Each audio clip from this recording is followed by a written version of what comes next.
the one best way, when variation becomes dangerous. In this episode, John Tonkin from Brain in a Box tackles one of the most dangerous phrases in operations: it's okay to do it differently. John explores when variation is acceptable and when strict adherence is absolutely critical for success. You'll discover why doing it differently opens the largest can of worms, learn the difference between acceptable variations and dangerous deviations, and understand when you need one best way versus flexibility. Learn how to distinguish between processes that can accommodate personal touches like different cake toppings and those demanding unwavering consistency like aircraft assembly. Plus, discover strategies for creating reliable, repeatable outcomes. I'm your co-host Anthony Pearl, and this is the Systems from the Box podcast. Let's start unpacking. John, there's a very common expression that every business owner will have heard at one point or another, which says, you've got your way, I've got mine, but that's okay. Is it okay? Gee, the number of times you've heard things like that, I've heard it too, obviously, all the way. To me, as soon as you say, yes, it's okay, then you open up the largest can of worms you can think of, because it isn't okay. There's only one way to do things properly. There are lots of variations. Now, that will be an accepted variation, like I make my sponge cake and I put a bit of this on top and you don't. That's a different sponge cake. So it's not like that. But if we're working in a business where we have to make widgets and all the widgets have to look exactly the same, have to have the same measurement, and I can put them through into the packet and everything's exactly the same out there's the outcome, it's probably a good idea if we don't have any variation there. So there are times when it's okay to have some variation, but most of the time we want what I call the one best way of doing things.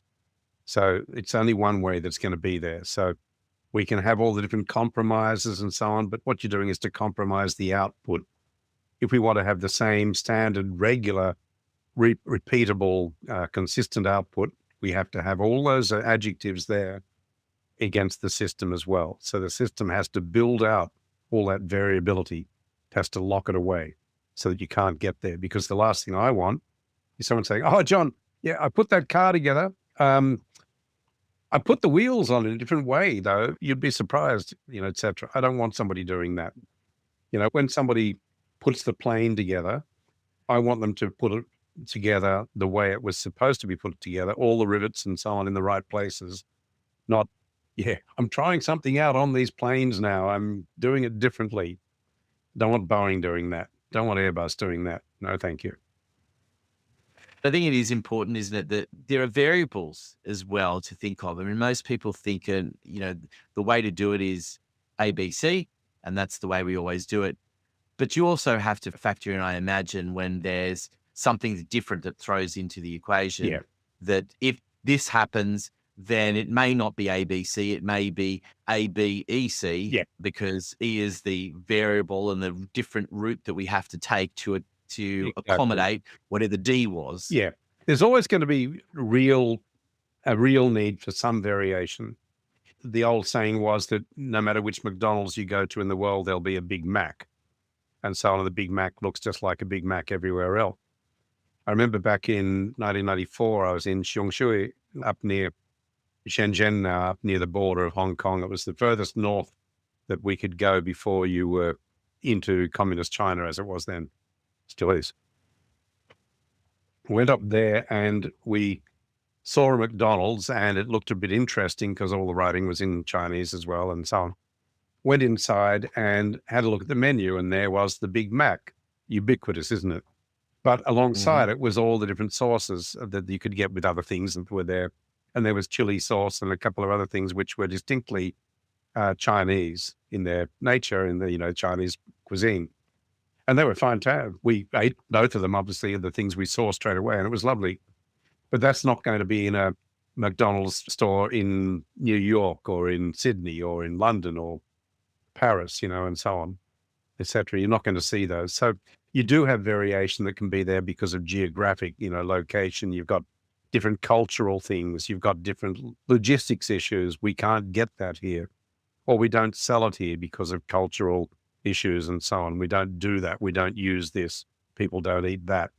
We've got different legislation and so on we can have in there too, compliance issues. Now, we don't do that because it's not compliant with the local legislation or whatever it may be that we need there. We've got skills and expertise like availability. If we can't get somebody who can do this exactly the way it's supposed to be done, well, we may have to either withdraw that from the menu or go to some effort to try and find somebody who can, or do something. There will be some variation. Often there'll be a variation, even in McDonald's, you'll go there and they'll have more than one serving area and so on. So there's always got to be something there that allows for the fact that everywhere in the world isn't absolutely uniform. You've got these things that are different in different places. So it's always going to be the case. But variation. With all the best of intentions, it's, variations. The obvious ones are in food, aren't they? I mean, you can have a chocolate factory of a particular brand in one country and the same chocolate factory following the same processes in another country. But the fact is that the ingredients, one of the ingredients might be milk or cacao or whatever it might be. If they're not sourced from exactly the same place, the chances that what is produced at the end are going to taste exactly the same are extremely small because you've got variations in it. The cows that were used over here were brought up on a different kind of grass or fed in a different kind of way. Therefore, the milk that's produced tastes a little bit different to the ones that were, in a different region of the world. Yeah. I remember when I was in Paris, I was talking to a chef there. I used to cook many years ago. And I was talking to a chef there and I said, the butter here is so lovely. I love the French butter. And he said, which butter are you talking about? And he let me understand very quickly that he had 13 or 12 or 13 different types of butter in his fridge. This was a high waxy butter, which is really good for doing this. This one here is a quick melt butter, really good for doing that. This one's perfect for pastry. This one's all the different things. And we don't think of it that way. We tend to get, locked down. I mean, ultra processed food is taking us, sadly, I don't mean to introduce this, but it's taking us to the point where everything is absolutely universally the same. Like any oil, by the time it's been refined, bleached and everything else, it ends up being the same as every other oil. We lose that variability. But when we're focusing on the reasons and we want a consistent process, that's on the nasty side of it. I don't want to talk about it. But when we're talking about the way we build these things or the way we put this widget together, I want everyone doing it the same thing, the same way, the same thing, the same way. No variability. I want it really tight. That's what I want.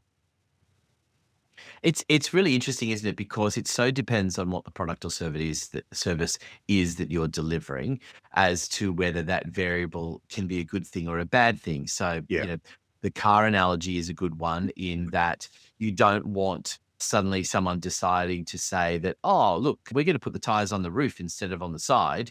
That would be a rather silly thing to be doing. But, in the chocolate example, the fact that it tastes slightly different in one country to the next, well, there are positives with that. Certain audiences will like it one versus the other.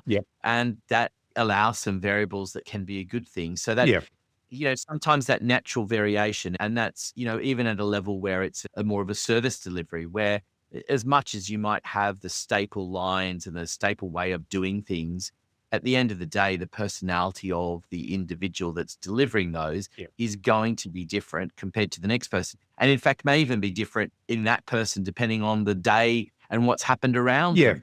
If they're having a bad day, the way they deliver it might be a little bit more abrupt than a day where they're having a great day. Exactly. What we don't want is a situation where, pardon me, you're going out with a friend in the city and their friend says, well, let's go and get lunch. I said, oh, yeah. That place down the road, I've been there before. And he says, oh, no, it's Tuesday today.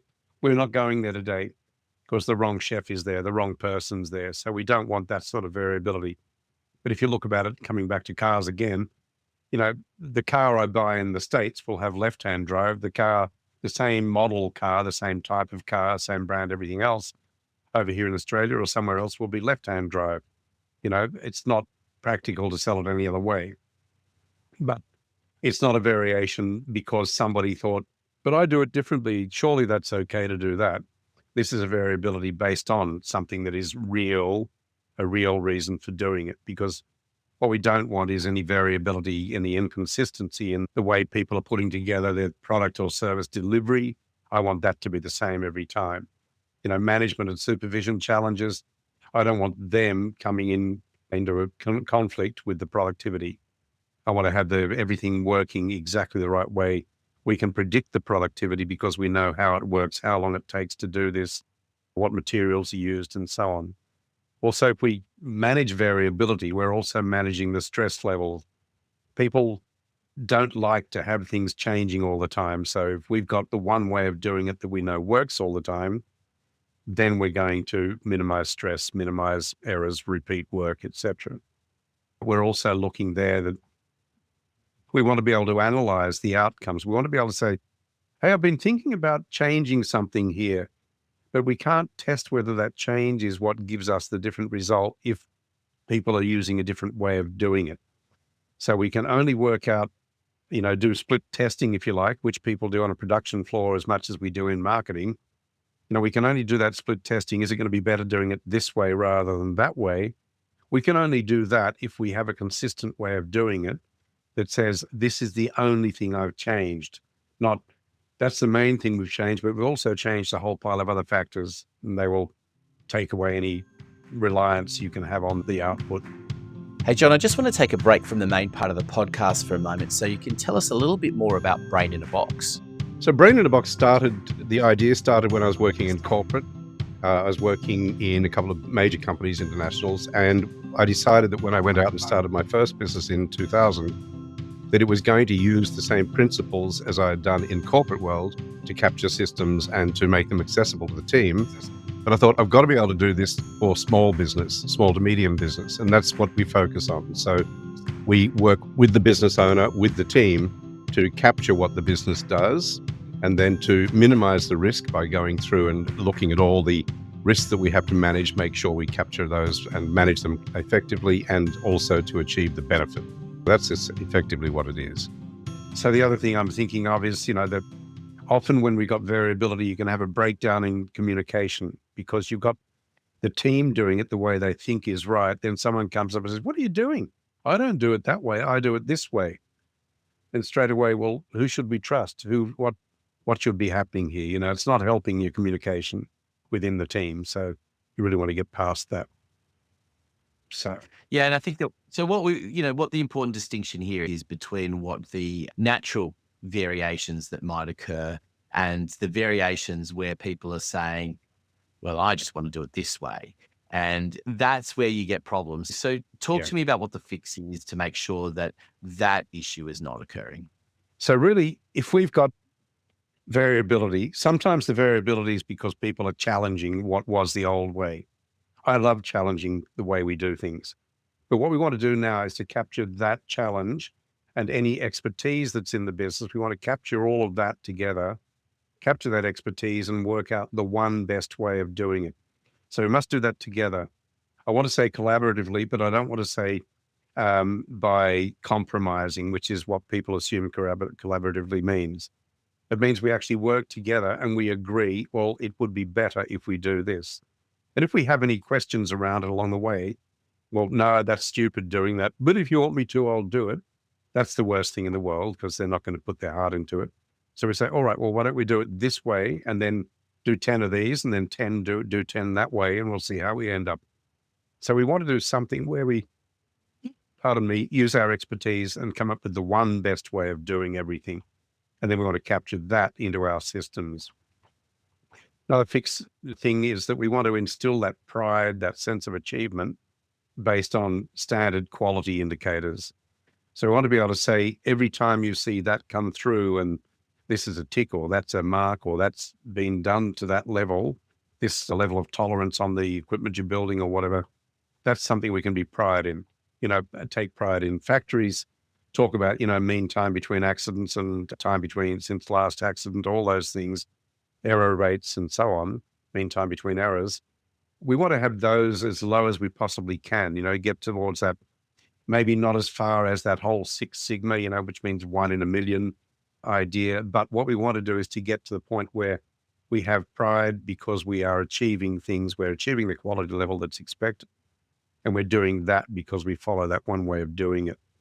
We can put more effort then into promoting what does work rather than criticizing or looking for the things that don't work effectively, which is a horrible way of doing it. And I've got a friend who described somebody, I won't name my daughter, but described my daughter, and she said, John, she's just so wonderful. I can't fault her. I can't fault her. And I thought, well, why would you try to fault somebody? It's not a good way of defining greatness or beauty or goodness or whatever else. So we want to have that idea that we want to put effort into promoting everything that happens and so on.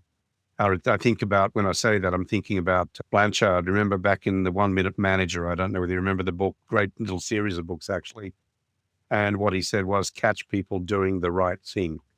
And I thought it helped me back in the corporate world, back in the 80s and early 90s. It was such a topical thing then to try and get everything working properly, and catching people doing the right thing is always going to be a lot better than catching people doing the wrong thing, because that's making them wrong and bad, which is never going to achieve a good result. You think about our little children when they learn to walk. There's no one, they can't understand any language. They're picking everything up from positivity. We give them positive feedback and they keep on doing what turns out to be the right thing, and every child learns to walk. And we're only going to have that if we put effort into promoting what does work, and we encourage that, not into criticizing or knocking back the other side. Another fix for all of this, for variability and so on, for having all that in there, is to implement effective training. If we do have effective training using the one best way of doing it and all the things we've talked about, then you're going to end up with people knowing what is the right thing and knowing how to get there.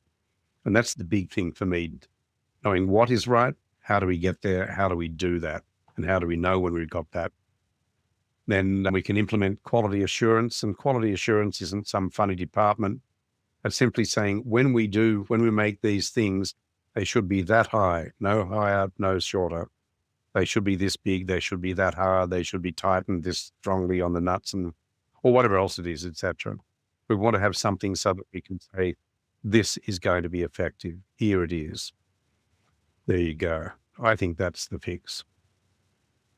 Yeah, it's so important, isn't it, that you've got these really ideas that are so firmly in place for a business that they understand that you can have a human natural kind of variable, but you can't have this whole concept of, well, I'm just going to do it my way. Yep. And I think that's, I just want to bring it back to that where we started from in the beginning, that Yep. you can't, having that in a business and allowing that is just so detrimental, isn't it, Yep. in the end? Yeah, I Did It My Way is a great song, I think, but I don't want people doing that when they're in my factory or putting together the plane that I'm flying on, yeah, I did it my way, and, oh, you didn't do it the Boeing way or the Airbus way, I want that little bit of firmness on that one, definitely. Don't want too much variability there. Pride in doing what you did, yes, but not pride in doing it your way. This is your business. Before you go, don't forget to hit the subscribe button on whatever platform you're tuned to. Thank you for listening to the Systems from the Box podcast featuring John Tonkin from Brain in a Box. Details on how to contact John and his team are in the show notes, along with other valuable links you don't want to miss. This podcast is produced by Podcast Done For You. I'm Anthony Pearl. We look forward to your company on the next episode.